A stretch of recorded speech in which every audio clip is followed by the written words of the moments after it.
If you can all please ensure that your mics are turned off, that'll be really helpful, please. And we're not getting any long interference. for the sandstone and flex spot.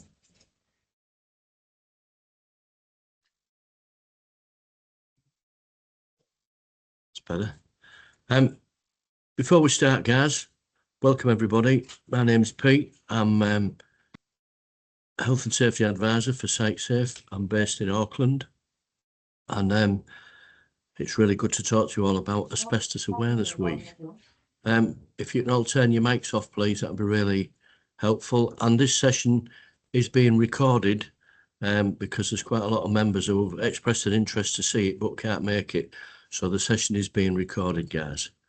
So I just wanted to let you know. Okay, cool. So that must mean it's on its way. Thank you. Yeah. Oh, did you see he's paid? Earnings while I was having a heart attack. You see how South Africans. Good. We've still got a few arriving, guys, but please make sure your mics are turned off. Otherwise, we're going to get a few problems. I'll just give it a second before I get started because people are still piling in.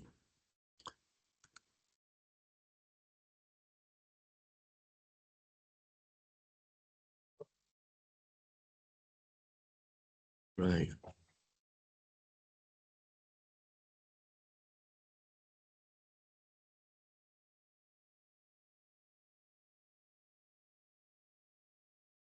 Okay, team, welcome everybody.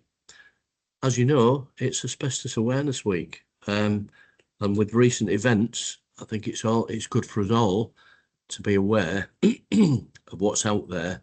And so we're just going to talk a little bit about the history of it, where you found it, and what you do to it. But the important thing to note is this webinar does not qualify you for anything. It's purely an information webinar. So once you've seen this, it don't give you any qualification to go and work with asbestos, to remove it, to touch it. It doesn't comply with the regulation and the general risk and workplace management regulations. So it's not classed as information, training, instruction or supervision. To do that, you have to do asbestos awareness course, which we'll talk about later on. So this course doesn't qualify you to do anything. It's purely an information webinar. So there's no legal precedent to it whatsoever. Okay, good. So asbestos then, the really good stuff that's out there, which used to be really good stuff until you want to get rid of it. So what is it then? Asbestos is it's a natural mineral, naturally occurring mineral that we dig up from the ground. And there are two groups of minerals: the serpentine, which produces chrysotile or white asbestos, and the amphibole type of mineral, which produces amosite brown and chrysotile blue asbestos. Widely mined still in Russia, in China, Kazakhstan, Zimbabwe, Brazil, still mine vast amounts of it. And many places, many countries in the world still use it widely in construction. It's banned in most countries, about 70 countries, I think. It's widely banned right throughout Europe, Canada, America, obviously New Zealand, Australia. Stop using it because it's recognised as a class 1 carcinogen. So we don't use it due to the health effects of exposure, which we'll talk about later on. So once they've mined this rock, and they've got it all mined, then they need to process it. So what they do is they crush it in giant crushers, because the asbestos fibres actually are in seams between the rock. So they crush the rock up, and it releases. The ore then releases the asbestos fibres, and then they're sorted and they're dried and they're graded to go into industrial products. But no matter what type of asbestos it is, whether it's white, blue or brown, and you can't tell by, you cannot identify asbestos by looking at the colour. The only way you can identify it is under a microscope, the different types, because of the fibre form. But no matter what form it is, it's harmful to humans if it becomes airborne and we inhale the fibres. It's obviously proven over many years that inhalation is the only way that it affects our body. If you get it on your skin or you drink it, there's no proof that anything like that, that any other forms of absorption will be harmful. It's definitely, it's breathing that affects, once you inhale it into your body, that's when you're going to get the problem. Someone's got the microphone on. I don't know who it is, but family that connects saying that you can get from good. Thank you for that. Good. So it's a magic mineral, or it used to be called a magic mineral, because it's so easy to mix with other materials. It's heat resistant, it's weather resistant, it's fire resistant, it's a fantastic insulator, and it's very strong. So we can combine it with all of the types of materials to make different products. Still widely manufactured, huge manufacturing plants in China and India. There's still many places that manufacture components and materials which contain asbestos. It's still used in many countries, in not just in construction but in other industries. So it historically it was used in all sorts of things. So still out there in many countries, still out there in our country. So there's two different states of it. We've got what we call friable asbestos and non-friable. And friable asbestos is very brittle. You can crumble it by hand pressure.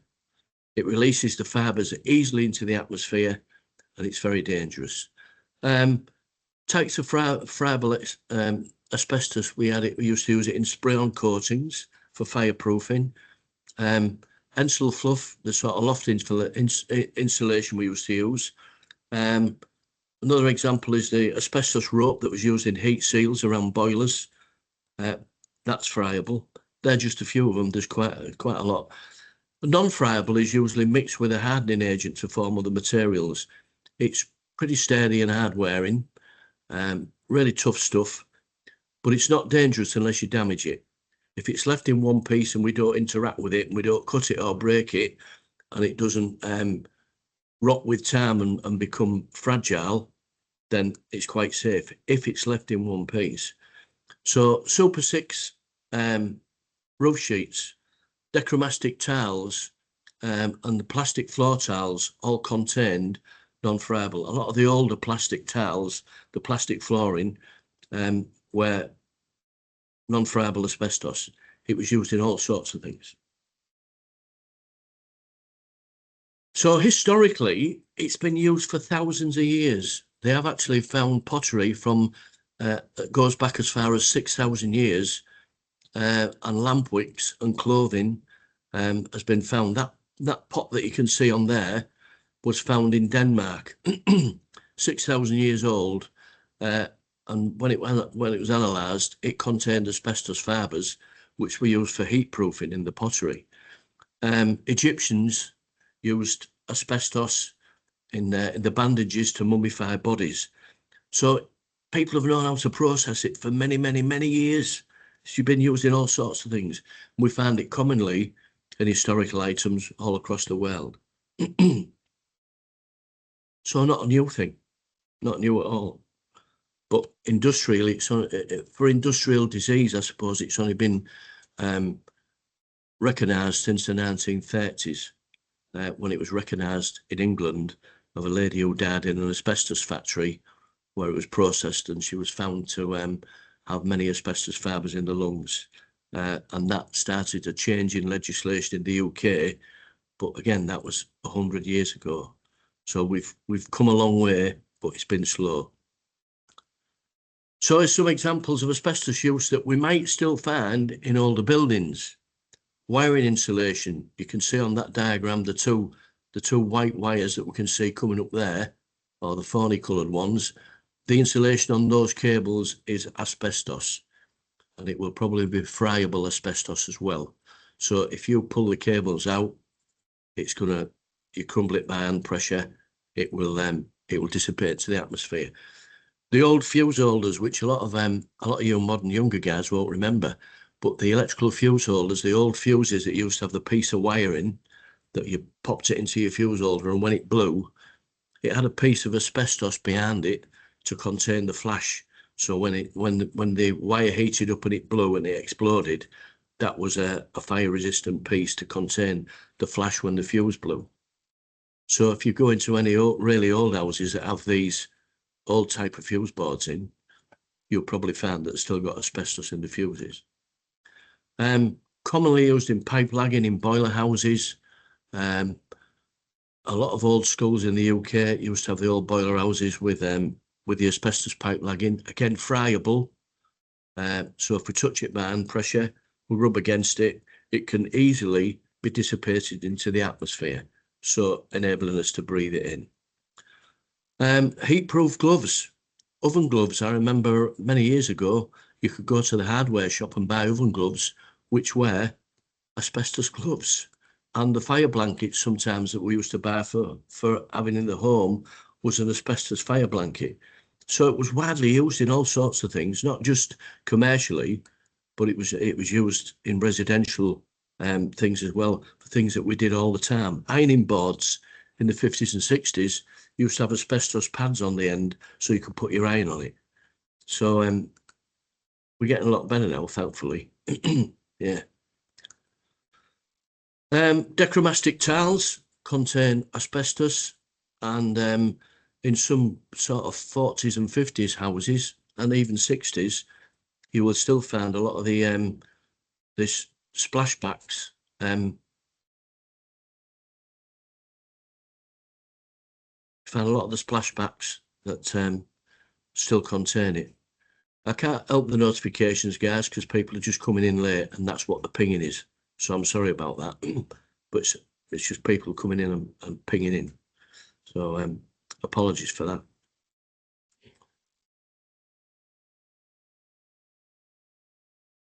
So identifying asbestos then, guys, the only certain way to identify asbestos is through laboratory testing. Visual inspection is unreliable and it's very subjective. So we can't always do it. Thanks, man. Appreciate it. Awesome. Great. Dear me. So it's done it. Good. Sorry about that.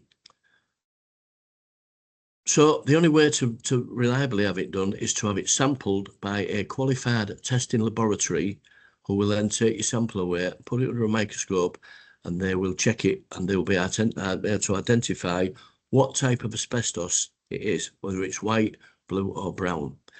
And if you suspect asbestos is present in any of the materials that you're going to interact with or in the area that you're in, you should stop work, do not disturb the material, and get a licensed testing company in to collect a sample and analyse it. That is a legal requirement under the asbestos regulations, that the PCBU has a duty to have anything that's suspected of asbestos to have it tested. And you should always assume that material is asbestos until the testing confirms otherwise. Do not put yourself at risk by thinking, well, it might not be. If you suspect it is, treat it as it is. Age of the building is a good indication, because we're told that any building built after 2000 probably will not have asbestos in it. But however, we did not stop importing asbestos ACMs into New Zealand until 2016.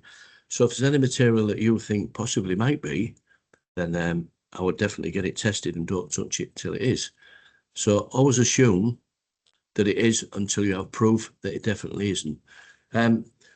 Still widely used from buildings from the 50s right up to the 80s and the 90s in New Zealand. So still many buildings, residential and commercial, that contain asbestos containing materials, ACMs, many of them. So what do you do if you think, if you disturbed it, if you suspect you might have done it? stop work immediately. Right? Isolate the area, keep people away, close all the doors, close all the windows, minimise the risk of spreading the fibres and contaminating other areas. Report the incident immediately to management, and they should then get professional help and get it stopped. And you've always got to look after yourself. So if you think it might be there, the main thing is do not touch it. If you think you might have accidentally disturbed it, close the area off, get out. So the legal requirements around the management of asbestos, we've got the Health and Safety at Work Asbestos Regulations 2016, which give really good, clear instructions on how we manage asbestos and what the duties are for the PCBUs and individuals. We have the approved code of practice for the management and removal of asbestos, and the approved code of practice tells us the best or the recommended methods of complying with the regulations. It has massive amounts of information in it, and there are also some new guidelines for asbestos on WorkSafe's website. But until the guidelines are all completed, the approved code of practice is still the recognised legal requirement around managing asbestos. And everything you need to know about asbestos and the management process is in the approved code of practice, which you can download free from WorkSafe's website. So there is no excuses for ignorance to say that we didn't know, because the information is out there and all you've got to do is read it. The Health and Safety at Work Act, obviously the big overarching document, an important one, gives PCBUs and us as individuals. It gives us a balanced framework for us all to work around so that we recognise what our duties are. And also part of the General Risk and Workplace Management Regulations that say that you must have information, instruction, training or supervision.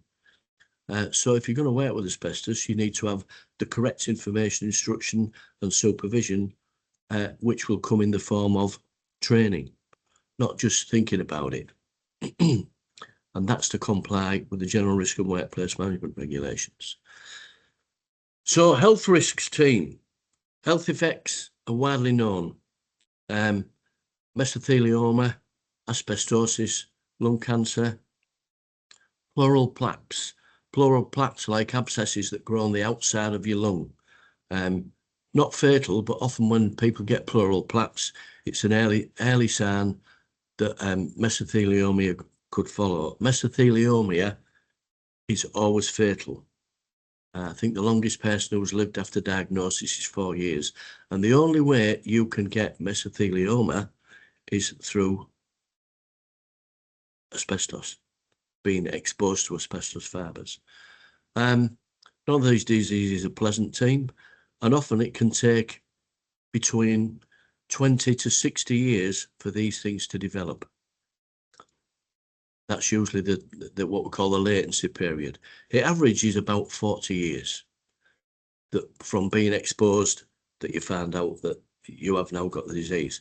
But it's also the way that your body reacts to the asbestos which causes the problem. So not everyone who's exposed to asbestos becomes ill and dies. So don't get hung up and get scared if you've been exposed and think, I'm going to die, because it depends, right? Depends on your exposure limit. But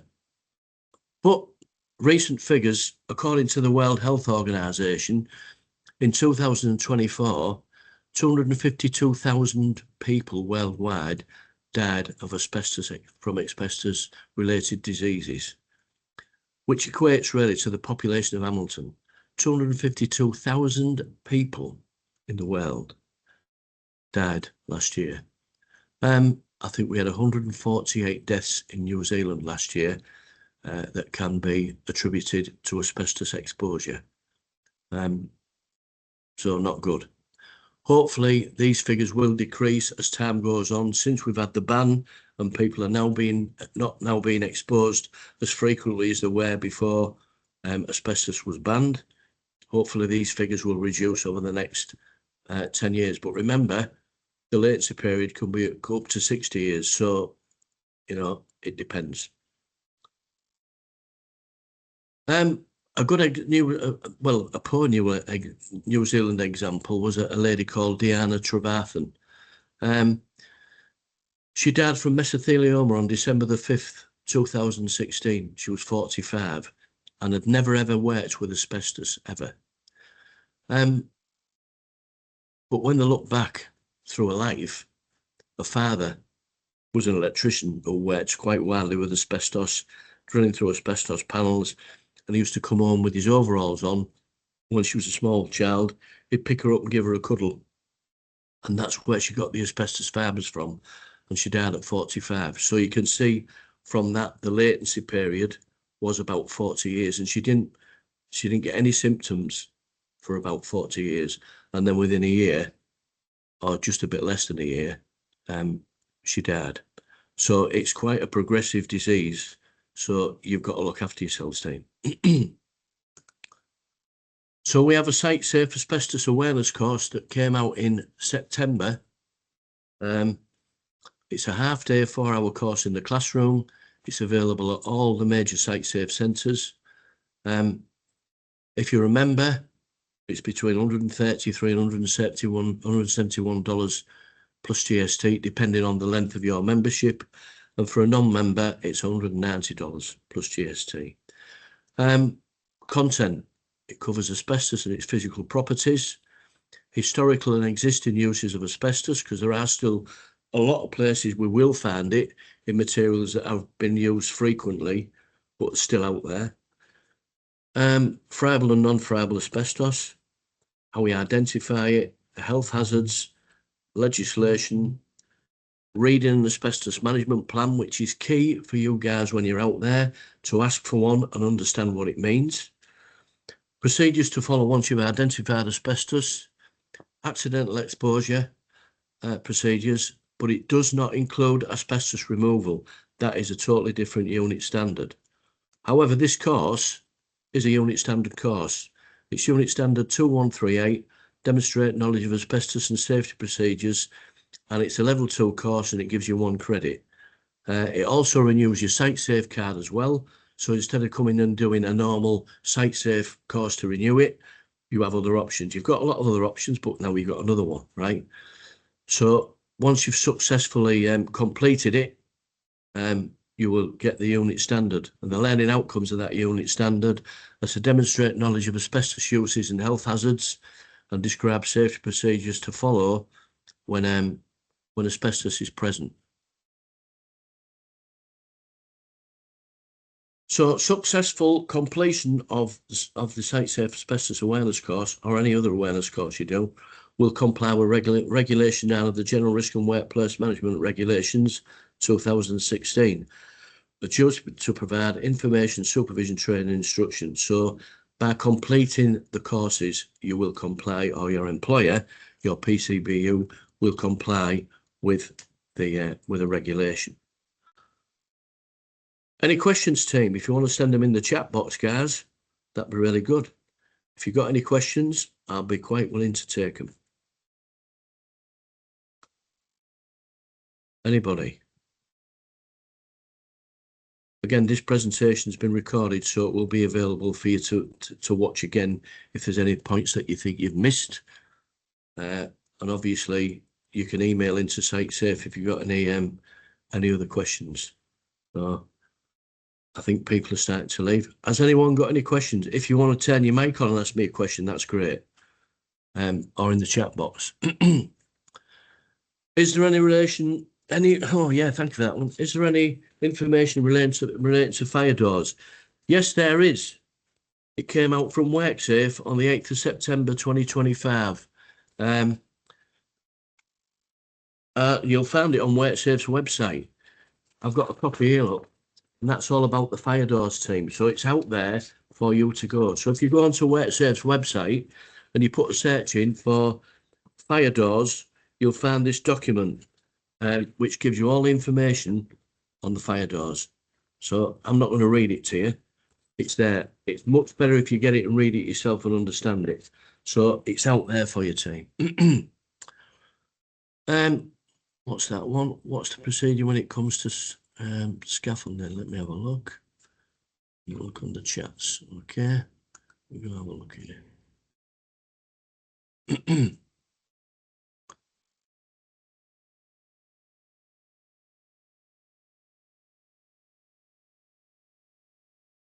When is it safe to go back to a site that had contained asbestos? Once air monitoring has been completed and you are told that it's safe to go back in, that's when it's safe to go back in. Once they've completed the air monitoring and you are then told that the air is now clear, right? What's procedure when it comes to scaffolding in asbestos areas, cleaning procedures, etc., health and safety policy? You would need to do a risk assessment, and you would also need to find out what type of asbestos it was, and you would need to talk to the main contractor, to the PCBU, because if you're going to build a scaffold there, you will obviously need to be using all the correct PPE. If you're in that area where scaffolding, where asbestos has been present, then you will be required to use all the PPE as required by the approved code of practice. So you would find all that information in the approved code of practice that you need the correct gear, but you'd also need to consult with the PCBU to find out what type it was, and you'd also want to definitely look at his asbestos management plan and get him to explain it to you. And that's why it's important that you guys know what an asbestos management plan is and how to read it and what it means for you if you're going to work in an area where asbestos may have been identified. How do I know it's asbestos if I've never come across it? Well, if you think it might be, then you get it tested. We know what products it's in. We know it's in all sorts of things, right? So you need to have a good look at that. And probably you need to do an asbestos awareness course, and that will give you much more information on how do you identify it. Aaron, any DIY testing kits available or approved testing facilities that you work with? No, there's no DIY testing kits, and all the approved testers are listed on WorkSafe's website. There's a big list of them. If you go onto WorkSafe's website and put asbestos testing, they will then give you.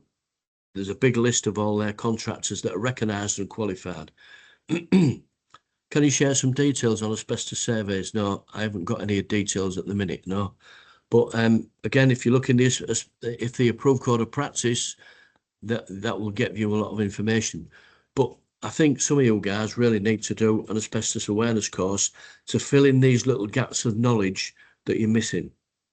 It's really important that you have the knowledge to go out there and work safely without being compromised and being exposed to asbestos. So there's been a few examples lately in the news about asbestos exposures. So I'm not going to go into details. You've probably seen them on the news. So someone mentioned the one about fire doors. We need to be aware of what we're looking at.